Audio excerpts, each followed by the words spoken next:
Hey there, internets. So I'm still using my phone. Haven't gotten a proper microphone and camera setup, and there were some issues with volume, I guess, on the last video. Hopefully, that doesn't be a problem this time. Uh, Eventually, I'll get proper setup. The I've also noticed that some of the videos aren't just automatically being picked up on the Rumble channel. If you listen there, I will try and make sure to manually put them up if they don't. If YouTube is somehow blocking Rumble from actually mirroring what I put up on YouTube. It's supposed to just carry straight over. Sometimes it does. Apparently, it hasn't been doing that lately. I had to manually upload the last video up to Rumble, and I had missed several. So the current presidential primary is a joke, completely, totally, and that is why people need to continue to be involved, even if you think Trump's going to have it sewn up. And let me tell you why. The Republican side of this, who generally I would rather reach, is the easiest to understand. If something happens to Trump,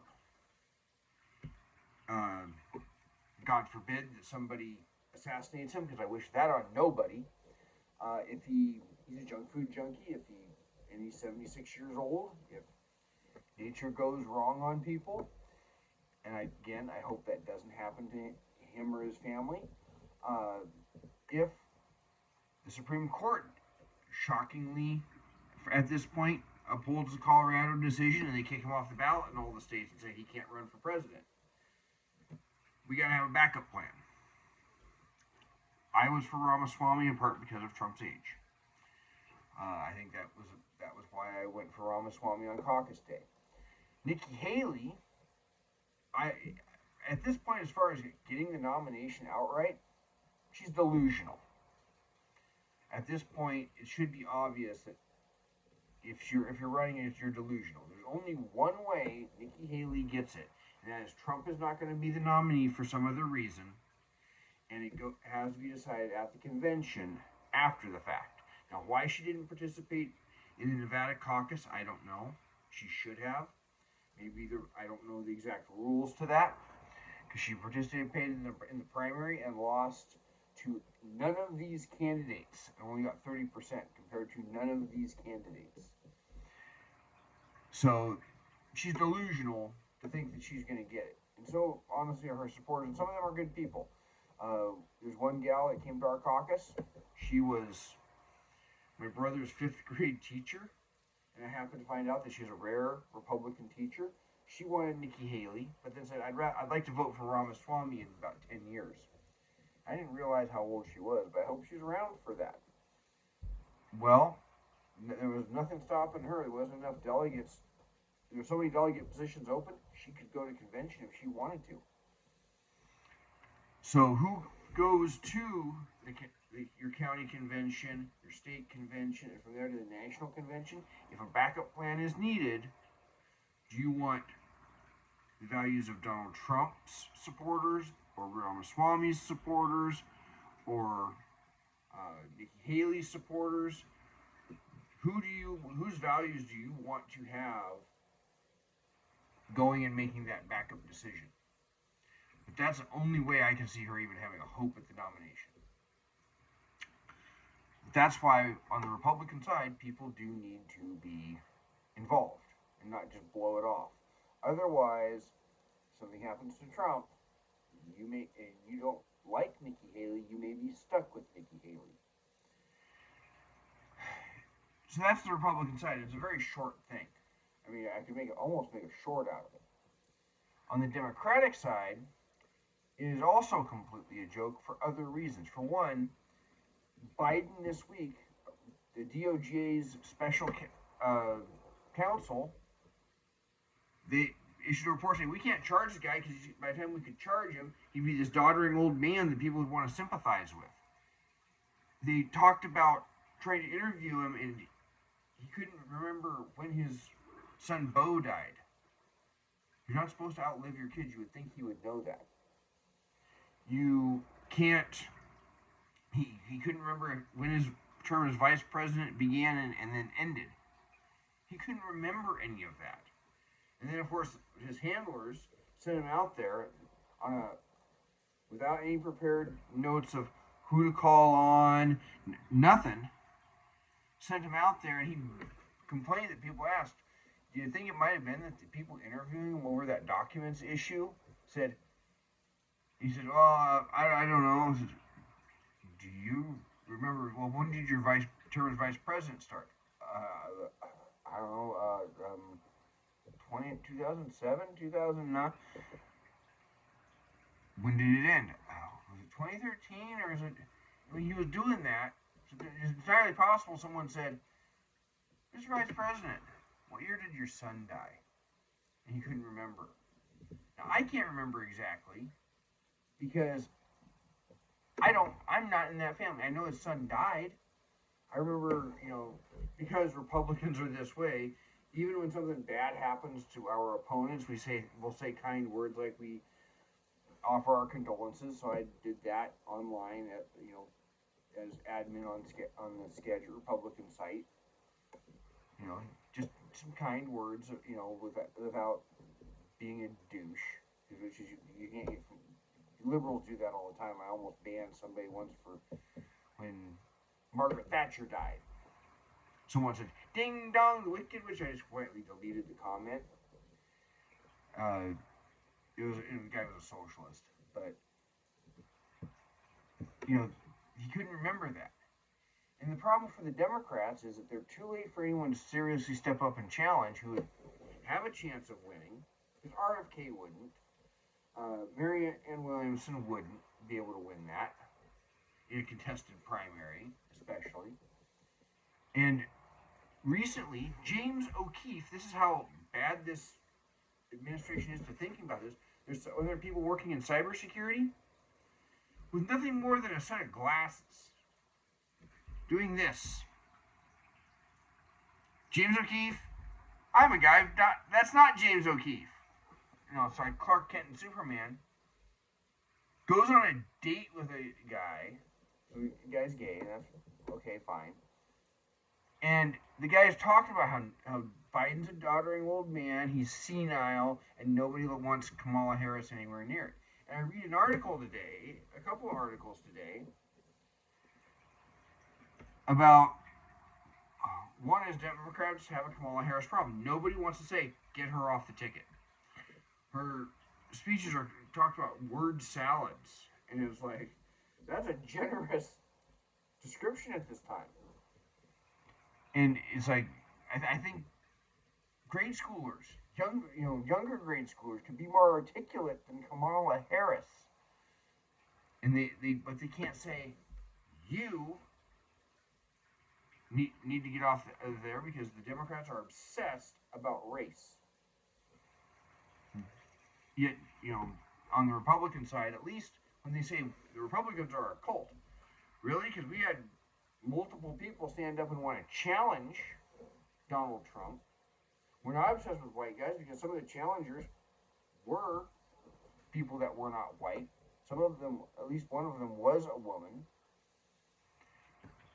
And they were willing to be the first one to stop clapping.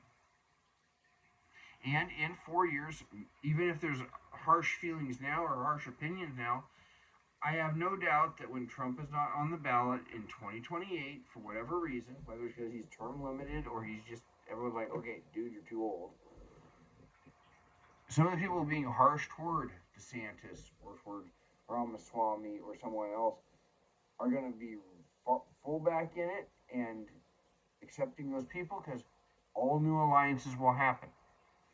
I watched, after Ron Paul stopped running, some of his supporters went to different candidates and weren't all behind Rand Paul. One was, some went to Cruz, one guy went to Ben Carson, and then after some of those people started dropping out, a large chunk went behind Ted Cruz. At least the aluminum foil hat wearing ones didn't. The really highly organized, disciplined ones went to Cruz. So Republicans don't have this cult-like thing, but the Democrats are so obsessed with race and gender, they can't tell a first woman of color, you need to get off of the ballot. You're hurting us. Nobody wanted her. And so, really, I think the reason the Democrats are letting this continue and the party leadership is letting this continue is one, in private, no one wants to get up and say, I'll run. Or I'll talk to Gavin Newsom. Or I'll talk to Chuck Schumer or somebody. And not that I think Chuck Schumer wants to be president. He might not. Michelle Obama is like, I don't want it. And I can totally understand. Somebody might say, I do not want that job.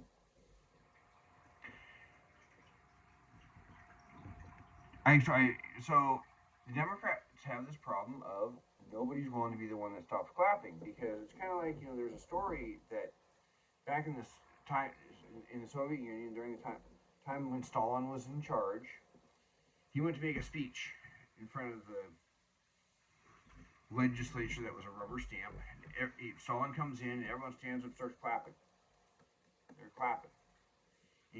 And clapping and clapping and clapping. Finally, an elder party member, very senior, nodded and stopped clapping and sat down. And then everyone sat down after. Stalin gives his speech. Everyone gets up, stops, and claps. Stalin leaves. He's leaving the auditorium there, and KGB and KVD at the time, KGB grabs him, hauls him off, starts interrogating him, and he's like, I'm a loyal party member. Why are you even suspecting me? And they say, you stopped clapping first. Nobody wants to be the person to say, Kamala Harris can't do it, Joe Biden can't do it, I need to do it. That's the situation they're in.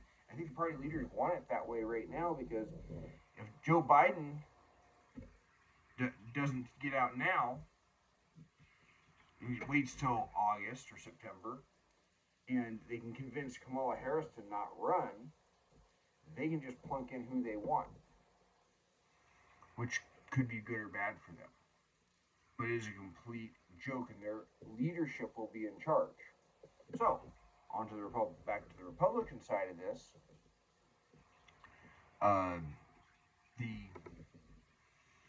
At least in our case, we can say, hey, be involved. I guarantee you that there will probably be some delegates for Nikki Haley at the Republican National Convention. After that first ballot, if Trump can't be on there, they nominate Trump and they say he can't be on there. Or by some rule, we have to pull him off. Or he up and died, now what do we do? If she's got her delegates there already, maybe she only has a third. That's 1/3 locked up because they're loyal to her. Yeah, then she only needs to bleed off a portion of the other 2/3 instead of trying to get to a chunk already. And there is no other person that would be an obvious anti-Haley at this point because everyone else has dropped out. And there's another article that says here that James Carville, giving an idea of how senile Biden has gotten. Democratic strategist James Carville said that President Biden not sitting for an interview before the Super Bowl is a sign of his administration having little confidence in him. It's the biggest television audience, not even close, and you get a chance to do a 20-25 minute interview on that day and you don't do it. It's kind of a sign that the staff or yourself doesn't have much confidence in you. There's no other way to read it, Carville said in a recent interview on CNN's Smirkanish. I've never seen that show. This is the second year in a row that the president has not sat for an interview before the big game. Biden's decision not to participate comes as he's facing bad press in the wake of the release of the special counsel report on his handling of classified documents. The report from special counsel Robert Hur, released Thursday, concluded that no charges should be brought against the president, but noted Biden had problems with memory and recall. We have also considered that at his trial, Mr. Biden would likely present himself to a jury as he did during our interview with him as a sympathetic, well-meaning elderly man with poor memory. The man made references recently to dead foreign leaders that have been dead in some cases for a couple of decades, as though he just had a conversation with him. This is the kind of thing that people with dementia do. Based on our direct interactions and observations of him, he is someone for whom many jurors will want to identify identify reasonable doubt, it would be difficult to convince a jury that they should convict him. By then, the former president will be well into his 80s, a serious felony that requires a mental state of willfulness. Biden hit back at the report in a fiery press conference Thursday night, defending his memory and mental capability. My memory is fine. Take a look at what I've done since becoming president. How did that happen? I guess I just forgot what was going on, he said. Yeah, what has he done that has been so great? He didn't come out there and say, I did this, I did this, I did this, I did this, I did this. He just was fire and angry. In the same press conference, however, the president confused the president of Egypt with the president of Mexico. I could do that because I'm just a person that tries to pay attention to politics. But I might go, I don't think that's right. If I could remember the names. If you're president of the United States, you need to know that stuff. These are the people you're calling up. Egypt's an important a reasonably important country. The Suez Canal runs right through it. It's right next to Israel. It's right next to Libya. Two hot spots. It's a fairly large population country in the Mediterranean. Mexico is one of our largest trading partners, if not the largest. Those are people that you should be able to rattle it right off. So, and I don't have a lot of confidence in the guy, and nobody else should either. But the Democrats are not willing to be the first one to stop Clapton. Because the minute they do, they end up having to admit that they put a man that was senile in charge. I'm really thinking, considering the behavior of some of this administration, that some of the most ideological people got in charge, and they're really running the show, and they just say, Mr. President, please sign this. Hand him a piece of paper. Mr. President, please sign this, and then I have your ice cream cone ready for you. I mean, you could make a sitcom out of it, and not one that's favorable to Democrats. I have long thought that, Trump may have had a bunch of true believers coming in. He didn't have a cadre of political allies and friends. He was relying on other people, and true believers came in and said, Mr. President, here's a good list of suggestions for the Supreme Court. And he picked one from them. There was probably some opportunists there, but it's certainly a case of, in Biden's case, I don't think he knows one day from the next. The man is obviously mentally impaired. So that's kind of where we're at. If you're in a state where caucuses are coming up and it's the Republican side, please still go, still be involved. There's so many other things, or at the convention, maybe you went to caucus in a state like Washington. Maybe why should I even bother? Go, because you might not like who ends up making the decision later if we have to have a backup plan. If not you, then who? Ask yourself that. Until then, like this video if you found any value in it. Share it. Please comment, even if you think I'm wrong. And until then, you'll take care.